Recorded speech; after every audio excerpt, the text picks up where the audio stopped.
Assalamualaikum warahmatullahi wabarakatuh. Perkenalkan, nama saya Muhammad Bagas Ardian Nasution dengan NIM 2103061110. Saya berasal dari kelas peternakan B, Prodi Peternakan, Fakultas Pertanian, Universitas Sumatera Utara. Baiklah, pada kesempatan kali ini saya akan menjelaskan tentang biosintesis telur yang terdiri dari 3 proses, yaitu sintesis albumin, sintesis yolk, dan sintesis kerabang.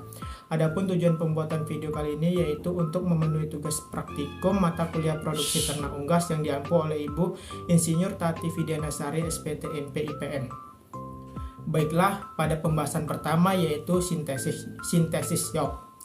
Pembentukan atau sintesis komponen-komponen yolk atau fitologenesis berlangsung di dalam hati.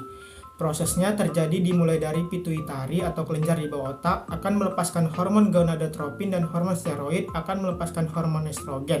Nah, hormon steroid ini akan menyuruh hati untuk melakukan sintesis protein. Sintesis protein akan dilakukan di dalam nukleus dengan komponen-komponen yolk yaitu asam amino, lipid, fosfor, dan kalsium. Setelah proses sintesis protein terjadi, selanjutnya akan dibawa oleh darah menuju ke folikel. Ada 2 jenis proses yang dihasilkan, yaitu B lipoprotein yang berfungsi membawa trigliserida, kolesterol, dan lipid untuk disebar ke seluruh tubuh. Lalu ada proses pembentukan yolk atau fitoleginin. Di dalam folikel terdapat lipofitelin dan fosfitin yang fungsinya untuk memberi makan sel telur dan melindunginya. Setelah semua proses terjadi, maka yolk atau kuning telur akan terbentuk. Nah, yang kedua yaitu sintesis albumin. Sintesis albumin terjadi di magnum selama 3 jam. Prosesnya yaitu estrogen larut dalam lemak akan melewati membran sel, kemudian diikat oleh reseptor estrogen seperti kompleks estrogen, dan reseptor estrogen membentuk menjadi 5S. Lalu yang memasuki nukleus sel berinteraksi dengan kromosom menyebabkan gen tertentu dibentuk menjadi mRNA. mRNA meninggalkan nukleus menuju ribosom untuk disintesis menjadi protein yang spesifik seperti albumin dan asam amino. Selanjutnya itu ada sintesis kerabang. Sintesis kerabang terjadi di bagian uterus. Dalam sintesis kerabang terdapat komponen penyusunnya yaitu ion Ca dan CO3 menjadi CaCO3. Nah, ion CO3 terbentuk dari CO2 dalam plasma darah di uterus dengan bantuan H2O.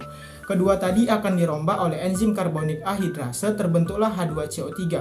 H2CO3 akan terjadi proses oksidasi, yaitu proses pengurangan atom hidrogen, yang tersisa yaitu hanya CO3. Lalu CO3 dengan ion kalsium dari dalam darah tadi akan bergabung menjadi CaCO3 untuk membungkus kerabang dari telur. Selanjutnya itu ada komposisi yolk. Yolk hanya mengandung kurang lebih 50% air. Selebihnya adalah umumnya protein dan lipid dengan perbandingan 1:2. Lipid dalam yolk berbentuk lipoprotein. Padatan yolk mengandung fosfoprotein yang juga disebut fosfitin, lipoprotein, lipofitelin atau high density lipoprotein atau HDL. Sedangkan karbohidrat yolk adalah polisakarida dalam bentuk manus glukosamin. Selanjutnya ada komposisi albumin atau albumin. Protein-protein albumin terdiri dari ovalbumin 54%, ovotransferin atau konalbumin 13%, ovomucin 11%, ovoglobulin 8%, lisosom 3,5%, dan ovomucin 1,5 sampai 3,0%.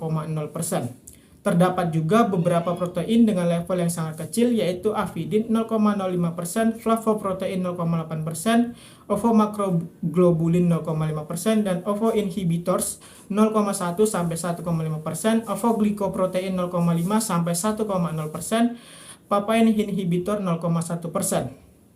Selanjutnya ada komposisi kerabang. Umumnya, setiap kerabang telur memiliki berat kurang lebih 11% dari berat telur. Meskipun sel ini terlihat begitu keras dan menutupi isi telur, tetapi fakta yang sebenarnya cangkang telur memiliki pori-pori, di mana berfungsi sebagai pertukaran udara melalui celah pori-pori tersebut.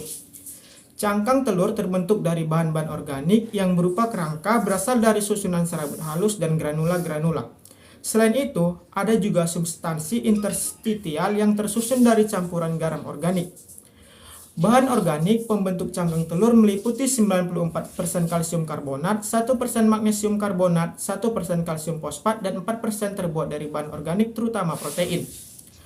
Pembentukan kulit telur terbagi menjadi 4 bagian utama, yaitu kutikula, lapisan bunga karang, dan lapisan mamila, serta lapisan membrana.